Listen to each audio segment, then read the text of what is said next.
కోసం, నా కోసం, తమ్ముళ్ళ కోసం, చెల్లెళ్ళ కోసం బలైపోయినటువంటి యేసుక్రీస్తు వారు.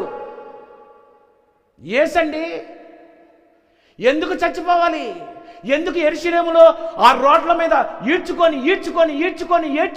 ప్రజలందరూ చూస్తుండగా ఎందుకు అతన్ని కొట్టుకొని తీసుకెళ్ళాలి? ఎందుకు అతన్ని మేకులు వేయాలి? ఎందుకు అతని కాళ్ళకు మేకులు వేయాలి? ఎందుకు కొరడాలతో కొట్టాలి? ఎందుకు అతను రక్తాన్ని చిందించాలి? ఈ సీన్ అంతా ఎందుకు చూపించాలో తెలుసా? ఒక మనిషి అలాంటి లాస్ట్ సీన్ చూశాడనుకో, వాడి జీవితంలో వాడికి అర్థమైపోద్దేమని,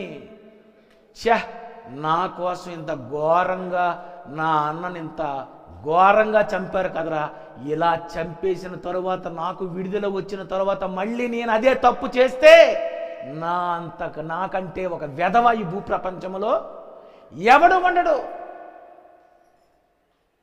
ఇస్కరియోతు యూదా కూడా అంతే. ఇలాంటి అతన్ని అప్పగించినందుకు నా ముఖం ఇంకొకసారి ఇంకెవడికి చూపించకూడదని పోయి పాపం ఉరిపెట్టుకున్నాడు. వాడు చేసిన పొరపాటు. ఉరిపెట్టకుండా నేను నిజమే తప్పు చేశానని మనుష్య కుమారునికి వ్యతిరేకముగా పాపం చేసిన వానికి పాపక్షమాపణ కలదు. చూసారా వాడు ఏమైపోయాడో? చాలామంది ఊరెందుకు వేసుకుంటారు, చాలామంది ఆత్మహత్య ఎందుకు చేసుకుంటారు?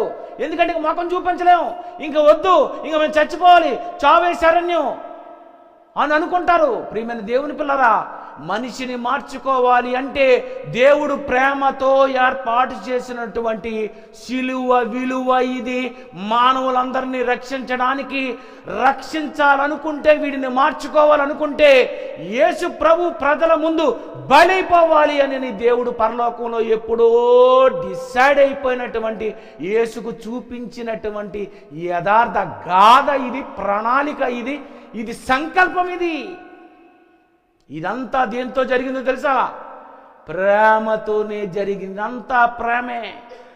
నిన్ను రక్షించాలని దేవుడు అనుకోవడం ప్రేమ, ఆ యేసు నీ కోసం రావాలనుకోవటం ప్రేమ, ఒక వ్యక్తిని క్షమించాలనుకుంటున్నది ప్రేమ, శాశ్వతమైనది ప్రేమయే. ప్రేమ అన్నిటినీ తాళును, అన్నిటినీ నమ్మును, అన్నిటినీ ఓర్చును, అన్నిటినీ నమ్మును. బాబా ఏటండి ప్రేమ? ఇదంతా ప్రేమ కాదా? దేవుడు ఏర్పాటు చేసినటువంటి ఒక పెద్ద ప్రణాళిక. మనిషిని మార్చుటకు యేసుక్రీస్తు ప్రాణాన్ని ఇవ్వాలి. ఆ ప్రాణం ఇచ్చినటువంటి యేసుక్రీస్తు ప్రాణాన్ని బట్టి, ఆయన క్షమించినటువంటి ఆ క్షమ బట్టి ఈరోజు మనం ఎన్ని పాఠాలు చదువుకున్నాం బైబిల్లో. ఇవన్నీ చదువుకున్నవన్నీ ఏంటండి? యేసుప్రభు చేసినవి ఏంటి? ప్రేమ కాదా? నిన్ను నన్ను ప్రేమించలేదా? మనం ఒకరినొకరు ప్రేమించటం లేదా? ఒకరినొకరు క్షమించటం లేదా? ఎంతమందిని క్షమించుంటాం మనం? క్షమించడమే అంతే.